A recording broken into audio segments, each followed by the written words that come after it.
Hey everyone, I've noticed that many of you are enjoying the videos, but most of you haven't subscribed yet. We're super close to hitting 1,000 subscribers, and your support could help us reach that milestone. If you're enjoying the content, please hit that subscribe button and give this video a like. It really makes a huge difference and helps us keep creating more awesome content. Thank you so much for watching and supporting. Shadow of Deceit. The day began like any other, mundane, predictable. The whirring of the coffee maker in the kitchen, the familiar creak of the floorboard near the hallway closet. I liked routines. They grounded me. It was how I made sense of the world. But on that day, one small thing was off, and it was enough to shatter my sense of balance. Vanessa's phone wasn't on the counter where she usually left it. A trivial detail, really. Maybe she'd misplaced it, I thought. I wouldn't have given it a second thought if I hadn't noticed where it actually was, tucked away in the cutlery drawer, beneath a stack of napkins. Strange. Why would she hide her phone there? That fleeting, almost ridiculous thought nagged at me. Vanessa was private, yes, but she was never secretive. There was a difference, and it wasn't like I ever had a reason to snoop. We had been together for 10 years. Trust wasn't a question, or at least it hadn't been. I shook it off, pushing the thought aside, but it lingered, a quiet whisper in the back of my mind as the day wore on. That night, I lay next to Vanessa in bed. The glow from the bedside lamp highlighted her profile as she scrolled through her phone, her face passive. I asked her how her day was, just a casual conversation starter. Fine, she murmured without looking up. Busy. She seemed distant, lost in whatever she was reading. I strained to see the screen, catching a glimpse of a text thread filled with messages. Some paragraphs long, others brief and curt. There was something dismissive about the way she was replying. It made me uncomfortable. Work stuff? I asked. Yeah, just the usual, she replied, quick and terse. There it was again. An odd tone. A minor thing, but something that, under normal circumstances, wouldn't register at all. But tonight it lodged itself like a thorn. I turned away, staring up at the ceiling, and tried to push it out of my mind. In the days that followed, more small inconsistencies started cropping up like weeds in a garden. Vanessa began leaving earlier for work, coming home later. When I asked about it, she always had an excuse. A meeting that ran late, a client dinner, a last-minute presentation. Her voice held a tightness, her words clipped, as if each explanation was pulling teeth. I found myself running over every interaction in my head, dissecting every word, every expression, until I started questioning my sanity. Was I just being paranoid? Had something really changed, or was I inventing problems where none existed? I tried to rationalize it all away, telling myself she was just stressed, but no matter how many ways I framed it, there was a nagging sense of something darker under the surface. When she smiled, it didn't reach her eyes. When she spoke, it lacked warmth. There was a disconnect I couldn't ignore. Maybe I'm the one who changed, I thought bitterly. Maybe I've become hypersensitive, looking for cracks in a marriage that's still solid. But the truth was, I couldn't remember the last time we shared a real conversation. When was the last time she'd laughed at one of my stupid jokes? When was the last time we'd spent an evening just being together? Everything felt stilted, every interaction tainted by the growing suspicion gnawing at my gut. One evening I came home earlier than usual. The house was quiet. I found Vanessa in the living room, dressed casually in sweats and a loose shirt, staring out the window. She didn't notice me at first, and when she did, she jumped, her expression flickering with something that looked like guilt before it smoothed over into a practiced smile. Chris, you're home early. Yeah, finished up some work ahead of schedule, I said, watching her carefully. What about you? Everything okay? Of course, she said too quickly, brushing her hair back with a shaky hand. Just tired. We stood there awkwardly as if we were strangers. Her phone buzzed on the coffee table, and she lunged for it, clutching it tightly as she glanced at the screen. I saw it. Then, a brief moment where her face shifted, a shadow crossing her eyes. It wasn't fear or anxiety. It was recognition. Who's that? I asked, trying to sound casual. Just a friend, she said, turning the phone over. Nothing important. Which friend? She faltered, and I knew she was about to lie. I could see it in the way her jaw tightened, the way her eyes darted to the side. The Vanessa I knew would have shrugged and given me a name. The Vanessa in front of me, though, she hesitated. A colleague, she murmured finally. Someone from work. Name? The word came out sharper than I intended. She blinked, taken aback by the sudden shift in my tone. Her mouth opened and closed, and I could see her struggling to decide whether to tell me the truth or spin another lie. Ryan, she said almost defiantly. His name's Ryan. Ryan, a name I'd never heard before. Something twisted in my gut, a slow creeping realization settling in. But I nodded, keeping my face blank. Right, sorry, didn't mean to pry. Vanessa's shoulders slumped, and she let out a breath I hadn't realized she was holding. She smiled, small, relieved, and turned away, moving to the kitchen. Want some tea? She asked over her shoulder, already dropping the topic. I declined, watching her closely. Something wasn't right. And now I was certain it wasn't just in my head. The next few days were unbearable. Every moment Vanessa and I shared felt like walking on glass. I couldn't shake the feeling that something had shifted irrevocably. I noticed how she'd started taking extra care with her appearance, spending more time getting ready in the mornings, wearing outfits she hadn't touched in months. Then there were the late-night messages. I'd wake up in the middle of the night and see her on her phone, the screen casting a harsh glow across her face. She'd noticed me stirring and hastily locked the device, slipping it under her pillow as if it were a guilty secret. Just checking emails, she'd murmur when I asked. Go back to sleep, Chris. It was the same answer every time. It felt rehearsed, mechanical. Each time she said it, I felt something in me crack a little more. One morning I woke up and found her already gone. No note, no text, just an empty bed and a hollow feeling in my chest. I checked my own phone, no missed calls or messages. I glanced at her nightstand. Her wedding ring, usually placed there while she showered, was missing. That's when I knew. It wasn't paranoia or overthinking. It wasn't some midlife crisis she was going through, or a rough patch in our relationship. This was something far more sinister. There were signs everywhere, tiny, almost imperceptible at first, but they'd grown louder, more insistent, screaming at me to wake up and see the truth. Vanessa was hiding something, and I was going to find out what. By the time she came home that evening, smiling as if nothing had happened, I had already made up my mind. I wasn't going to ask her any more questions. I wasn't going to tiptoe around pretending everything was fine. No, I needed to know. I needed proof. Because whatever this was, it was only the beginning, and I wasn't going to let it end with me as a clueless bystander. I needed a plan. Speculation and suspicion weren't enough. I needed evidence, tangible proof that would confirm what my instincts were screaming at me.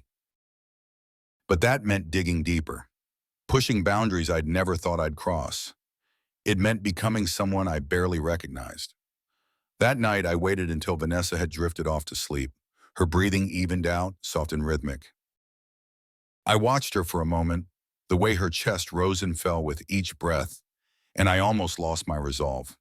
This was still my wife, the woman I'd vowed to love and cherish. But the gnawing sense of betrayal overpowered every shred of empathy. If she was lying to me, I needed to know. I moved carefully, slowly easing out of bed. I held my breath, waiting for any sign that she'd woken. But she remained still, curled on her side. I took her phone from her nightstand, feeling the cool metal case against my palm. My fingers hovered over the screen as I fought against the unease tightening in my chest. She never let this thing out of her sight. Even in the middle of the night, it was always there within arm's reach. I knew there was something inside it, something she didn't want me to see. I tapped the screen, watching as the light illuminated the room, casting a soft glow over her face. Locked. Of course it was. I knew the passcode, though. She'd never bothered to hide it before. I hesitated only a second longer, then typed in the numbers. 0608, her mother's birthday. A small part of me hoped she'd changed it, that I'd be denied access, that there'd be a line I couldn't cross. But the phone unlocked, the home screen revealing itself to me like a confession. I swiped through her apps, my heart pounding as I opened her messages. Most were innocuous, conversations with friends, colleagues, but one stood out. It was a thread with someone named Ryan, the same name she'd thrown at me days before. I clicked on it, and what I saw made my blood run cold. The messages were sparse but laced with familiarity. Words that should never be exchanged between a married woman and another man. Words like miss you, can't wait to see you again. Last night was amazing. I felt my stomach turn, bile rising in my throat. I scrolled up, my eyes darting over the history of their conversation. It went back weeks, maybe months. How had I not seen this before? How had I been so blind? I closed the app, my hands trembling. My mind buzzed with questions, accusations. This wasn't just a suspicion anymore. This was proof. Vanessa was having an affair. And she hadn't even bothered to cover her tracks properly. Did she think I was stupid? Or did she just not care? I placed her phone back on the nightstand, careful not to make a sound. I slid back into bed, staring up at the ceiling, my mind racing. What now? I had my confirmation. I could confront her, demand an explanation. But I knew what that would lead to, a messy fight, more lies, and eventually some half-baked apology. It wouldn't change anything. It wouldn't undo the damage she'd done. No, I needed to be smarter. I needed to be patient. For now, I would act as if nothing had happened, as if I hadn't just discovered the truth about the woman I'd built my life around. The next few days were agonizing. Vanessa went about her routine as usual, smiling, chatting, pretending everything was normal. I played along, even though every time she spoke, every time she touched me, I felt a surge of anger and disgust. But I bit it down, forcing myself to stay composed. I needed to gather more information to understand the full extent of her betrayal before I made my move. It became an obsession. I started losing sleep, staying up late to go through her emails, her social media accounts, piecing together a timeline. I searched for every clue, every piece of evidence that would tell me just how deep her deceit went. Each new discovery was a fresh wound. Photos of them together, meeting in secret locations, emails where they made plans, discussing getaways and sharing intimate details that made my skin crawl. I spent hours poring over them, my mind oscillating between disbelief and rage. How could she do this to me? After everything we'd been through, everything I'd given up for her, Vanessa's late-night outings became more frequent. When I asked, she was evasive, claiming she needed space or that she was meeting up with an old friend. But each excuse felt more and more like a slap in the face. I knew the truth now, and with every lie she told, the hatred simmering inside me grew stronger. One evening, I reached my breaking point. She left after dinner, saying she was going to a yoga class. I knew that was a lie. She hadn't gone to a single class in months. I followed her home. I didn't care if she caught me. I needed to see it for myself. She drove across town, taking the back roads as if she were trying to avoid being seen. My hands gripped the steering wheel, my heart pounding in time with the hum of the engine. I stayed back, just far enough that she wouldn't notice me, but close enough to keep her in sight. Finally, she pulled into the parking lot of a high-end hotel.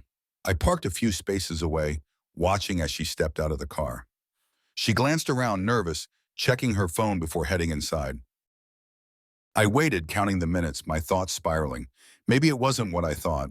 Maybe she was meeting a friend, or... And then I saw him. Tall, dark hair, a confident stride. He walked right up to her, smiling as if he owned the world. Vanessa's face lit up, her entire demeanor shifting. She looked happy. She stepped forward, and they embraced. It wasn't a friendly hug. It was the kind of hug you give to someone you're desperate to touch, to hold, to kiss. I felt something snap inside me. I fumbled for my phone, my hands shaking as I tried to steady the camera. I took photos, documenting every damning second. The way they leaned into each other, the way their hands lingered.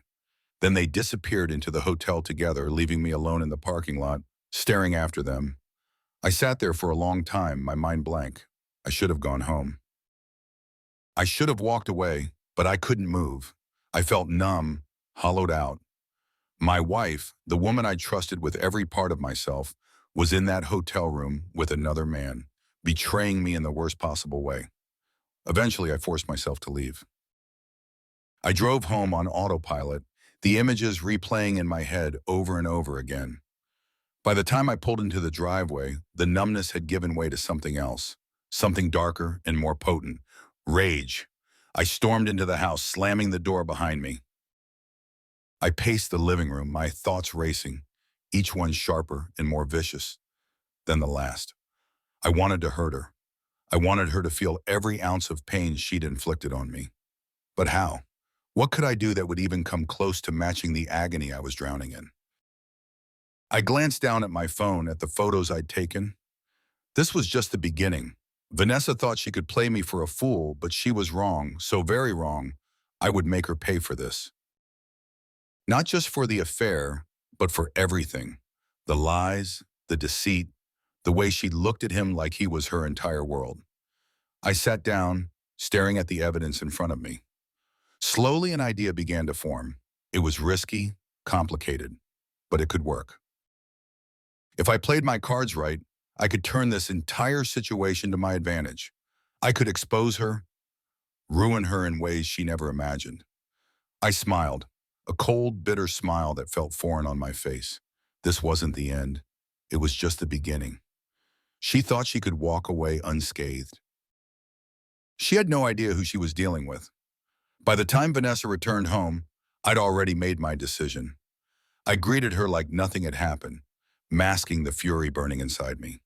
She kissed me on the cheek, murmuring something about a long class. I smiled, pretending to believe her. But I didn't say a word. She would never see it coming. For days, I shut myself off from the world, replaying everything I'd seen in that hotel parking lot. Rage and grief mixed in a poisonous cocktail that twisted my thoughts and drowned out any sense of calm. The evidence I'd gathered, those photos of her with him, burned in my mind like brands on flesh. Every time I closed my eyes, I saw her face lit up in that smile she never gave me anymore. I heard her laugh, the one I hadn't realized I'd lost. I swung between fury and despair, pacing the house at odd hours, too wired to sit, too wrecked to think straight out. Anger swelled in waves, crashing over me, sweeping aside any impulse to confront her directly. But there was no satisfaction in storming into an argument fueled by pure emotion. I couldn't be impulsive. That's what she'd expect. An explosion, some big dramatic scene. But that's not who I was. No, I had to be smarter. If I wanted her to pay, I needed to be methodical. After a few sleepless nights, a plan began to form. It was basic at first, rough and lacking direction. I mapped it out in my head, how I'd gather information, how I'd corner her. But that wasn't enough. I needed more than just a confrontation. I wanted to dismantle her world, strip away the lies piece by piece until there was nothing left but the wreckage of everything she'd built. Once I had the idea, it was like a switch flipped inside me. My mind sharpened. I stopped pacing and started planning, writing things down, creating timelines. I compartmentalized my emotions, locking away the pain and letting pure calculation guide me. I began tracking her every move, making note of each excuse, each lie. I opened a new folder on my computer, labeling it V, like a twisted little homage to her name. Inside, I compiled a record of all her deceptions. I scoured through her emails again, finding patterns, cross-referencing details. I memorized her work schedule, every meeting, every errand, every coffee run she claimed was just with a friend. Then I did the same for my own, calling in a few favors from contacts at work, clearing my calendar so I could be wherever she said she'd be. It was exhausting, but it was the only thing that kept me focused. Each new discovery deepened my sense of resolve. The affair was bad enough, but as I dug further, I unearthed more than just infidelity. Vanessa's lies went deeper than I'd imagined. There were encrypted emails sent to an unknown account, bank transfers to places that didn't add up. And then I found it, a hidden offshore account under a name I didn't recognize but could trace back to her easily enough. The discovery was a shock, but it was also vindicating. She'd been funneling money from our joint savings into this account for months, maybe longer. It wasn't a huge sum, just enough to go unnoticed, to blend in with our routine spending, but it added up. Slowly, quietly, she'd been siphoning off our life savings, stashing it away for what? A new start with him? A life free from the shackles of our marriage? The revelation made my blood boil. I'd been prepared for betrayal of the heart, but this was a betrayal of everything we'd built together. All those years working overtime, scraping together every penny so we could have a decent life, a future, and she was throwing it all away. This wasn't just infidelity, it was theft. I had to be meticulous now, make sure I didn't misstep.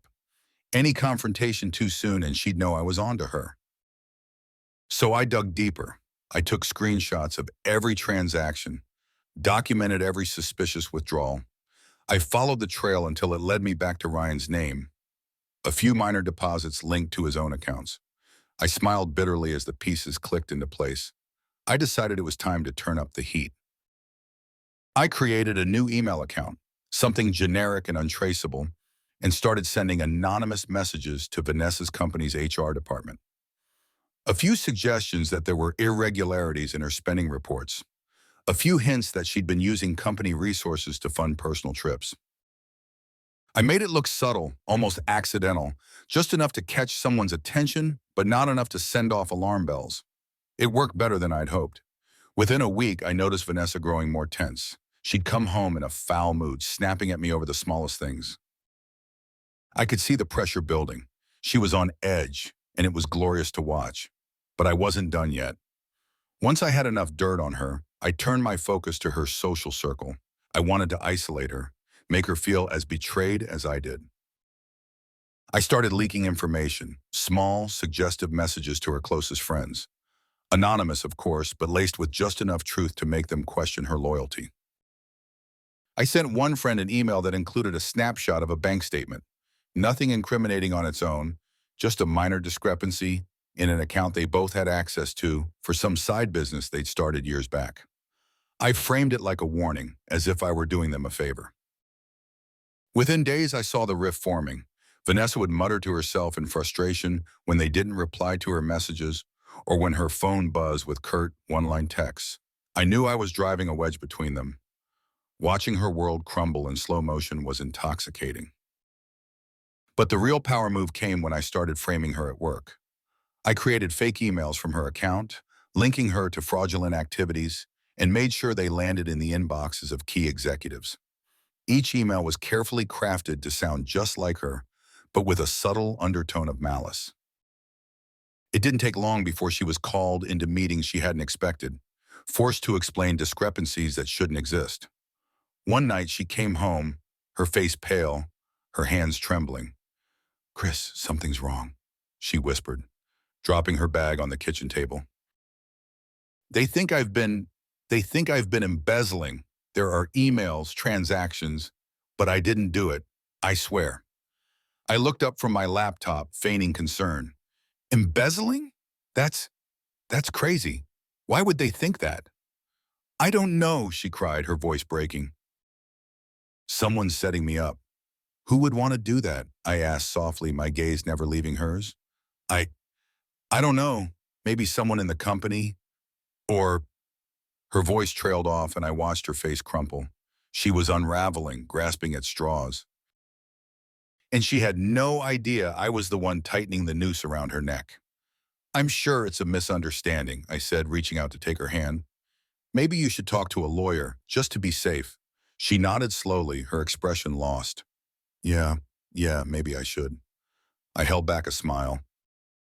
She had no idea that I'd planted those seeds of doubt. I was watching her twist in the wind, and it was perfect. But I needed to be careful, push too hard, and she'd catch on. So I turned my attention to the final phase of my plan, the financial records. I gathered everything, screenshots, statements, emails, and compiled them into a neat, damning dossier. Every lie, every theft, every betrayal neatly categorized and cross-referenced. It was more than enough to destroy her, but I wasn't going to present it to her yet. No, I wanted her to stew a little longer, to feel the weight of her actions closing in. I started sending copies of the documents to random contacts in her professional network. Anonymous, of course, but the message was clear. Vanessa was a liability. Her career was built on a foundation of lies and deceit. She came home one evening, pale and shaking, dropping into the armchair across from me. "They suspended me, Chris. HR called me in today. They think I've been stealing from the company." I feigned shock, letting my mouth drop open. "What? But how? They have proof?" "Emails, Chris. They have emails I supposedly sent, linking me to fake accounts, and God, I don't know how this is happening." She buried her face in her hands, sobbing. "It's like someone's out to destroy me." I stood, crossing the room to kneel beside her. I placed a hand on her shoulder, squeezing gently. "We'll get through this. Whatever's happening, we'll figure it out together." It was the perfect lie, because I already knew how it would end. With everything in place, I was ready to deliver the final blow. I'd give her a taste of what it felt like to have her entire world crumble, to feel that crushing sense of helplessness. Then, and only then, would I let her know who had orchestrated every miserable moment of her downfall. For the first time in weeks, I felt calm. It was no longer about rage or revenge. It was about justice, twisted and cruel, but justice nonetheless. I would make her pay, make her face the reality of what she'd done. And when I finally revealed the truth, I'd savor the look on her face as she realized there was no way out. I was in control now. And I wasn't letting go. Vanessa's world was crumbling, and I watched with a dark satisfaction as the chaos I'd set in motion unfolded. It started small, missed calls from friends who used to be at her side for every brunch, every weekend get-together. Texts that went unanswered. Invitations that mysteriously dried up. She began withdrawing from social events, making excuses to stay home instead of meeting people. I pretended to be concerned, asking if everything was okay. She'd only nod, her lips tight, eyes dark with confusion. She thought it was just a rough patch, a misunderstanding she'd clear up eventually. But I knew better. Each isolated incident was just one more thread unraveling the fabric of her life. And then I gave it a violent tug. The company's internal investigation escalated. My fabricated emails had done their job, raising enough suspicion to warrant a full audit of her department. Every project she'd managed, every account she'd overseen, all under scrutiny. HR sent out a formal notice that she was temporarily suspended. They'd stripped her of her access to company systems, locked her out of her own files. Vanessa was left floundering, trying to defend herself with no ground to stand on. One evening, she stormed into the house, her face flushed with anger and fear. "Chris, they've turned everyone against me," she snapped, tossing her bag onto the floor. "People I've worked with for years, they're acting like I'm some kind of criminal." I glanced up from the couch, putting on a mask of surprise. "What? That's ridiculous. Have you talked to anyone?" "Maybe it's just—" "No, it's not a misunderstanding," she interrupted, pacing back and forth. "I don't understand how this is happening. It's like someone's manipulating everything, pulling strings behind the scenes." "Who would do that?" I asked, leaning forward, feigning ignorance. "I don't know," her voice broke, desperation bleeding through. "I have to find out. I have to figure out who's trying to ruin me." Her helplessness should have softened me, should have made me question my resolve. But instead, it only fueled my determination. She was scrambling for answers I'd never let her have. "Maybe you should talk to a private investigator," I suggested softly, planting another seed. "If someone's targeting you, they'd know how to find out who." Vanessa froze, considering it. "Maybe," she murmured. "But that would be admitting I don't know what's going on, that I'm weak." "You're not weak, Vanessa. You're just in a tough spot," I said, trying not to let the irony curl my lips into a smile. "You're strong enough to figure this out." Her shoulders slumped, and for a moment, I almost felt a pang of pity. But then I remembered the texts, the photos, the nights she'd slipped away to be with him. No, she didn't deserve my pity. She deserved this. I watched her leave the room, her steps heavy with defeat. It wouldn't be long now before the next phase of my plan fell into place. The suspension would lead to a deeper investigation, and they'd find nothing in her favor. Meanwhile, her friends would keep their distance, whispering among themselves about her dishonesty, her sudden fall from grace. Every step she took would feel like quicksand, but there was still Ryan to deal with. I knew they were still in contact, even if their rendezvous had slowed. She was too paranoid now, too busy trying to salvage her career and reputation to indulge in stolen moments with her lover. But they were still emailing, using a personal account I'd almost missed. It took days of combing through cached data and system backups, but I finally accessed the threads of their digital affair. There, between mundane chatter and wistful notes about a future that would never happen, were the details I needed. Vanessa was hiding more than money. She was using Ryan as a smokescreen, laundering funds through shell companies, framing him as the mastermind behind financial discrepancies. I realized then that Vanessa hadn't just planned to leave me. She was setting up her exit strategy with him as the fall guy. It was a twisted move, but one I could use to my advantage.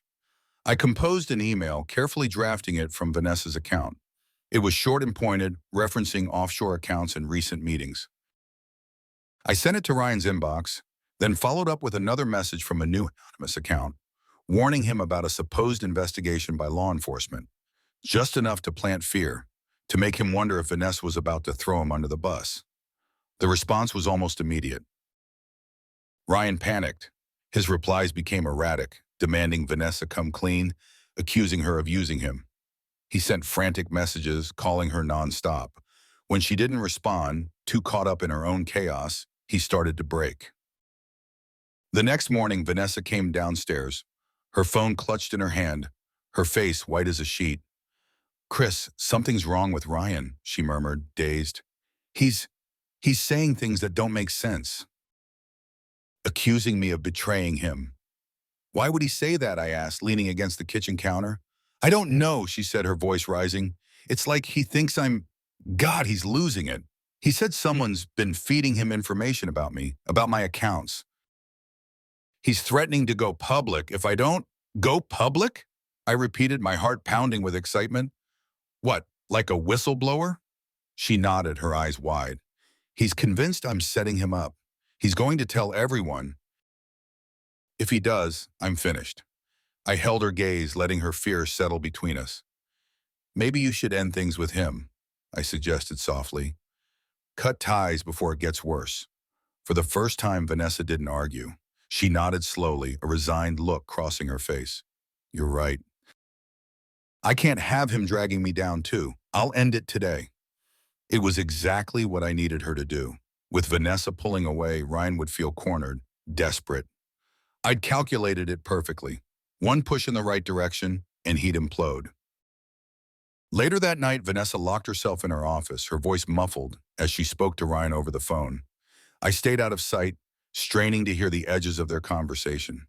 She sounded cold, detached, as if she were cutting off a business partner rather than a lover. "Ryan, it's over." "No, I can't fix this. You have to stay quiet or I'll—" Her voice dropped to a whisper, too low to catch. A few minutes later, she hung up, her expression stony.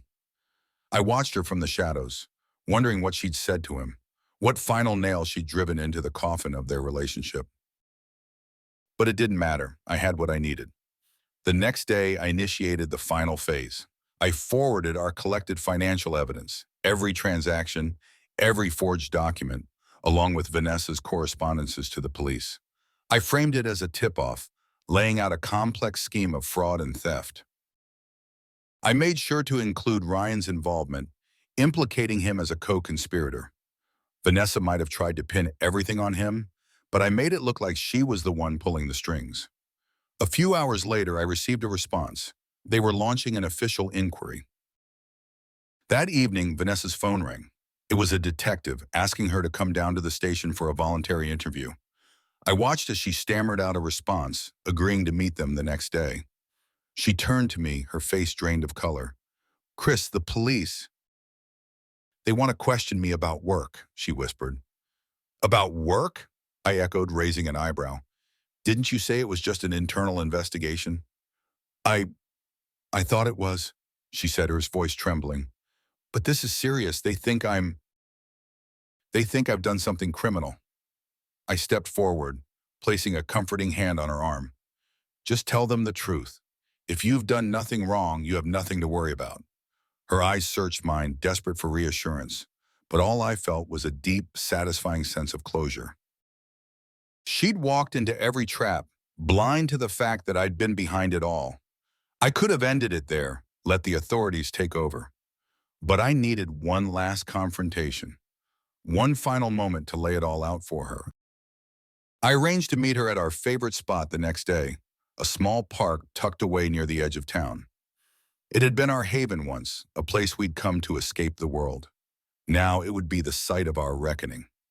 She arrived looking haggard, her hair disheveled, her eyes hollow. I waited until she sat down beside me on the bench, her gaze darting around nervously. "Chris, I'm scared," she whispered, staring down at her hands. "Everything's falling apart. I don't know how to fix this." I took a deep breath, steeling myself for what came next. "Vanessa, there's something you need to know." She looked up, her brow furrowing. "I'm the one who did this," I said softly, letting the words sink in. "Every email, every message, I set it up. I exposed you." Her mouth opened, but no sound came out. Shock twisted her features, her eyes widening in disbelief. "Why?" she croaked, her voice breaking. "Why would you do this to me?" "Because you lied. You betrayed me," I said, each word sharp and precise. "And I wasn't going to let you get away with it." I stood looking down at her trembling figure. There was no satisfaction now, no sense of victory, just a hollow emptiness where my anger used to be. "Now you can either confess everything or disappear. The choice is yours." I turned and walked away, leaving her there in the fading light. I'd won, but at what cost? Vanessa didn't show up right away. I waited at the beach for almost an hour, staring out at the churning gray waves, the wind biting through my coat. It was the perfect place for our confrontation, isolated, raw, stripped of any pretense. This was where we'd once come to make plans for a future that no longer existed. Now it was where I'd tear down the last remnants of our broken past. When her car finally pulled up, the headlights cutting through the gloom, I stood up slowly, feeling the weight of what was about to happen settle over me. She stepped out, hesitating before walking toward me. I could tell she'd been crying. Her eyes were red-rimmed, her cheeks streaked with old tears she hadn't bothered to wipe away. She looked defeated, her shoulders hunched under a heavy coat that seemed too big for her now. She stopped a few feet away, her gaze darting around as if she half expected someone else to be there. "Chris, what's going on?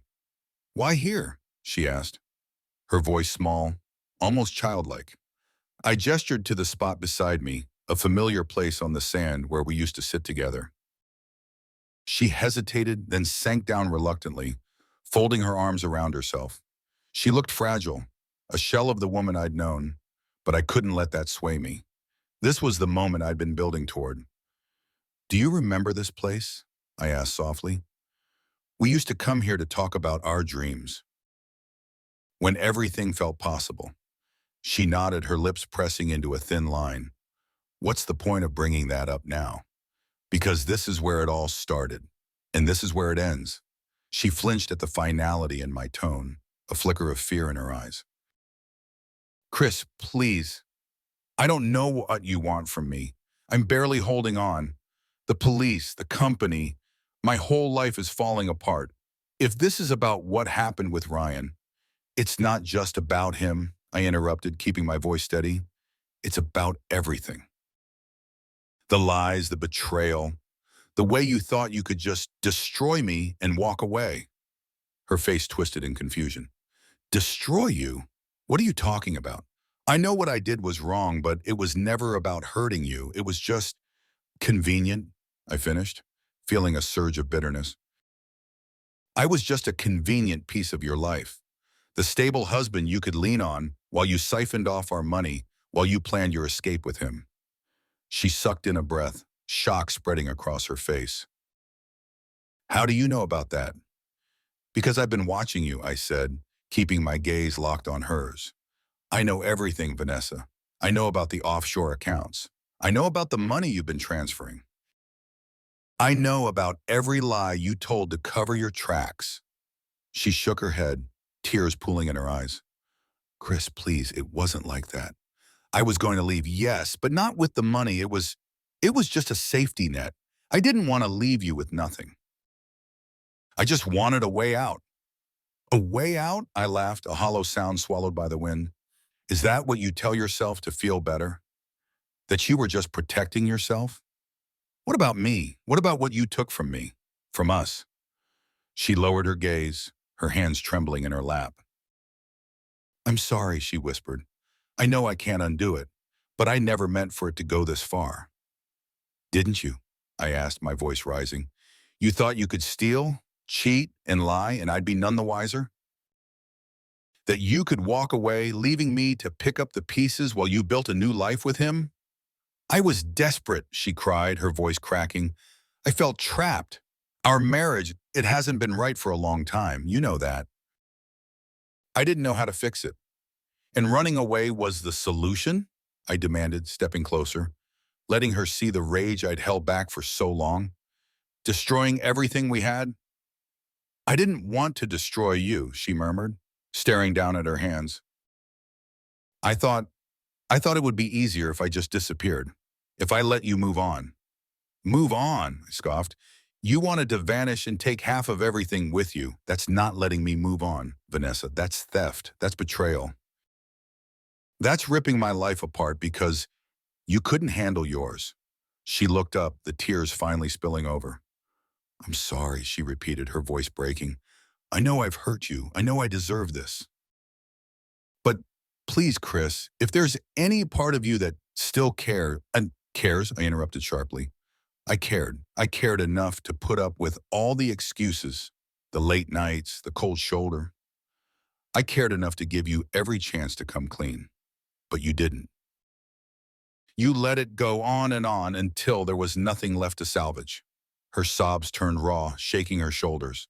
I don't know what you want me to do. Just tell me. What do you want, Chris? How do I fix this? I took a deep breath, pulling the folder from my coat. I dropped it onto the sand between us, letting it fall open. She stared down at the documents inside, her face paling as she saw the bank statements, the emails, the evidence of every twisted scheme she'd set in motion. This is everything you've done, I said, my voice flat. Every lie, every stolen dollar, every betrayal. The police already have a copy. So does your company, your friends, your family. They all know what you've become. There's no more running, no more hiding. She shook her head frantically, panic flaring in her eyes. Chris, no, please. Please don't do this. I'll lose everything. You've already lost it, I said quietly. Now it's just about how much more you're willing to lose. She blinked, confusion cutting through the panic. What do you mean? I took a step back, crossing my arms as I looked down at her crumbling figure. I'm giving you a choice. You can come clean, confess everything to the police, take responsibility for what you've done, or you can disappear. Disappear? She repeated, staring up at me with wide, tear-filled eyes. Leave, I said softly. Pack up and go. Vanish like you were planning to, but with nothing, no money, no friends, no career. You walk away from everything and start over somewhere else. You don't look back. You don't contact anyone. You don't even think about me. Just disappear. She stared at me, the weight of what I was offering sinking in. And if I don't, then I turn you in, I said, the words cold and final. And you lose everything anyway. The only difference is this way you get a chance to start over. A chance to rebuild, away from here, away from me. The silence between us stretched, the wind carrying the sound of the crashing waves. Vanessa looked down at the folder, then back up at me, her eyes hollow with a mixture of defeat and disbelief. Why are you doing this? She whispered, her voice barely audible. After everything I've done, why are you giving me a way out? Because I'm done, I said simply. This was never about destroying you. It was about taking back control, about making you face what you did. But I'm not interested in dragging this out any longer. I want it over. I want to move on. Move on, she repeated, a bitter smile twisting her lips. Is that what this is? Closure? I shrugged. Call it whatever you want. But it's all you're getting. She looked away, staring out at the darkening sky, the waves crashing against the shore. Minutes passed, the tension between us thick and suffocating. Finally, she nodded slowly, her shoulders slumping in defeat. I'll go, she murmured. I'll leave. You won't hear from me again.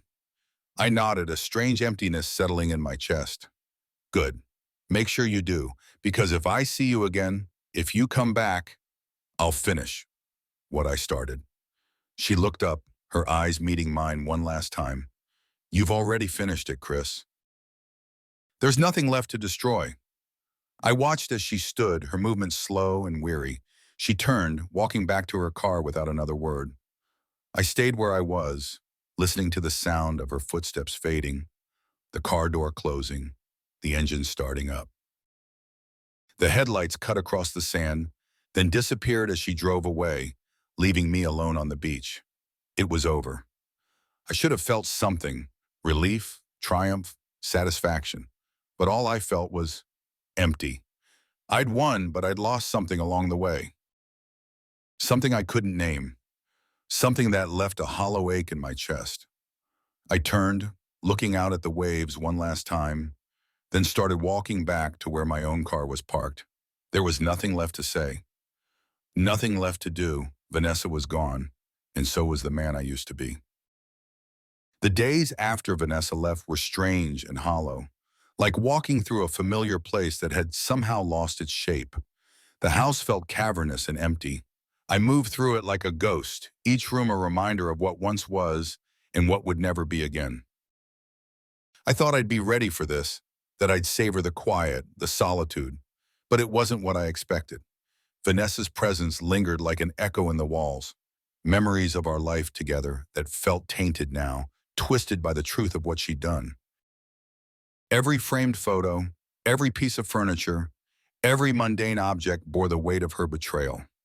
I found myself drifting aimlessly from room to room, as if searching for some hidden remnant of the person I used to be before this nightmare started. The silence was oppressive. I went days without speaking a word to anyone. There was no one to talk to, no one who could understand what I'd gone through. I'd cut myself off from everything that was once familiar, isolating myself in this empty house that had become a monument to the ruins of my marriage. At first, I tried to distract myself with work. I threw myself into projects, taking on as much as I could, hoping to drown out the relentless churn of thoughts that refused to quiet down. But it didn't work. No matter how many hours I logged or tasks I completed, there was no satisfaction, no escape from the emptiness. My mind kept circling back to Vanessa, to the last moments on that beach, her voice broken and desperate, still ringing in my ears. It wasn't guilt. I knew that much. I'd given her a choice, a way out. I hadn't destroyed her, not completely. I could have. I could have let the police take her away, watched her fall further and further into that spiral, but I hadn't. Instead, I'd left her standing on the edge, with just enough room to pull herself back, or to vanish into the darkness for good. What haunted me was something deeper, something I couldn't quite name, a sense of having lost a part of myself in the process of tearing her apart. I'd become someone I didn't recognize, a man willing to manipulate, deceive, and crush another person, all in the name of some twisted form of justice. And now that it was over, I didn't know who I was supposed to be. One night, after tossing and turning in bed for hours, I got up and grabbed my car keys. I drove without a destination, the empty streets rolling by in a blur of headlights and shadow. I ended up at a small diner on the edge of town, the kind of place we used to go to on lazy Sunday mornings. The waitress gave me a tired smile as she poured my coffee, but I barely tasted it. I just stared at the steaming cup, my mind a whirlwind of thoughts I couldn't sort out. Was this what closure was supposed to feel like? A void where rage and purpose used to be? I glanced around the diner, seeing other people lost in their own lives, groups of friends chatting, a couple leaning close, sharing a private laugh.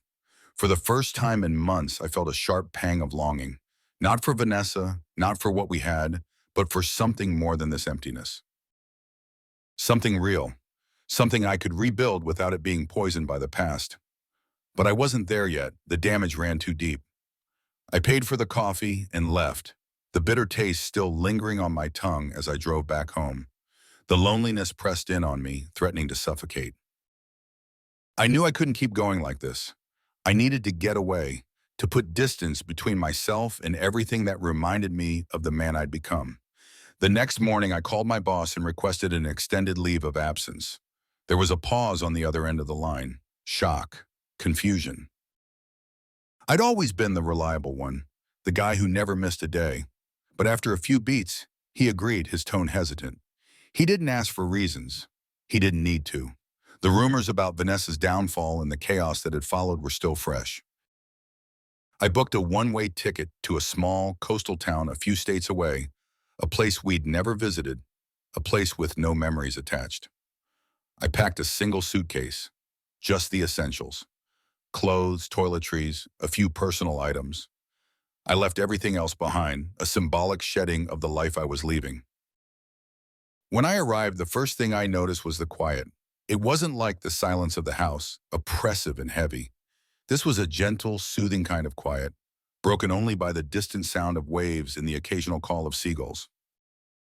The air smelled of salt and freedom, and for the first time in a long while, I felt the tightness in my chest loosen just a fraction.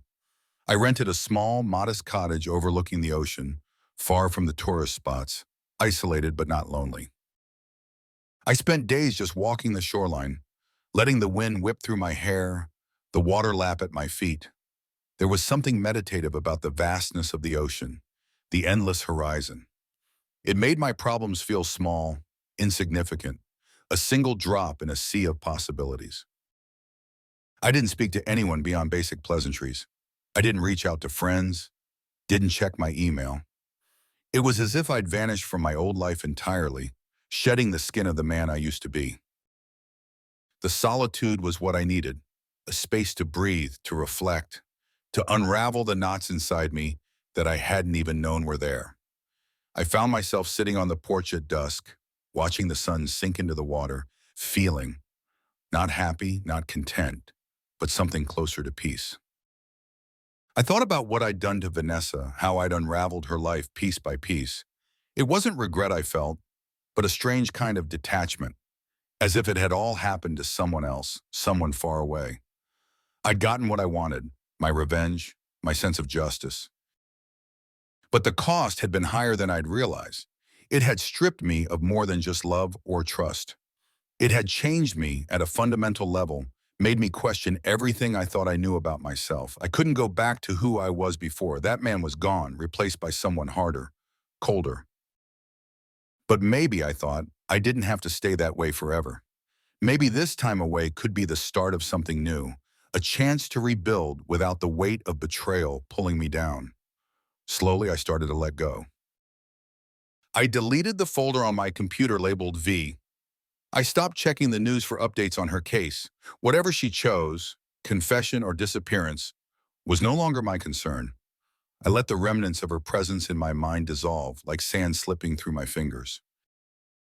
I began to think about the future again, in small, tentative ways, what I wanted, what would bring meaning back into my life.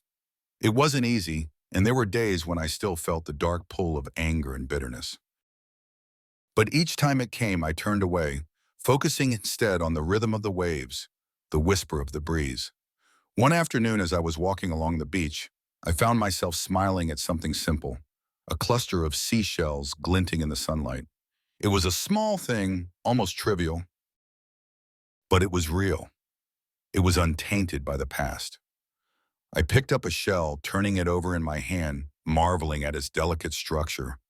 The way it had survived the pounding surf. I realized in that moment that I could survive too. That this place, this solitude, was helping me find a new way forward. Slowly, step by step, I was learning to let go of the need for control, for vengeance. I was learning to live again, piece by fragile piece. It would be a long road and I knew I'd stumble, that the scars Vanessa left would always be a part of me, but they didn't have to define me. I could be more than just a man bent on revenge. I could be someone stronger, someone who'd face the darkness and come out the other side. Standing at the edge of the water, I closed my eyes, letting the sun warm my face. I took a deep breath, feeling the sharp, clean air fill my lungs.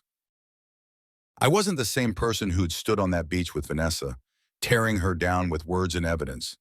I was someone new, someone who could start again. And for the first time in what felt like forever, I felt a small, hesitant spark of hope. The road ahead would be difficult, but as I turned away from the ocean and headed back to the cottage, I knew one thing for certain. I was finally ready to begin again.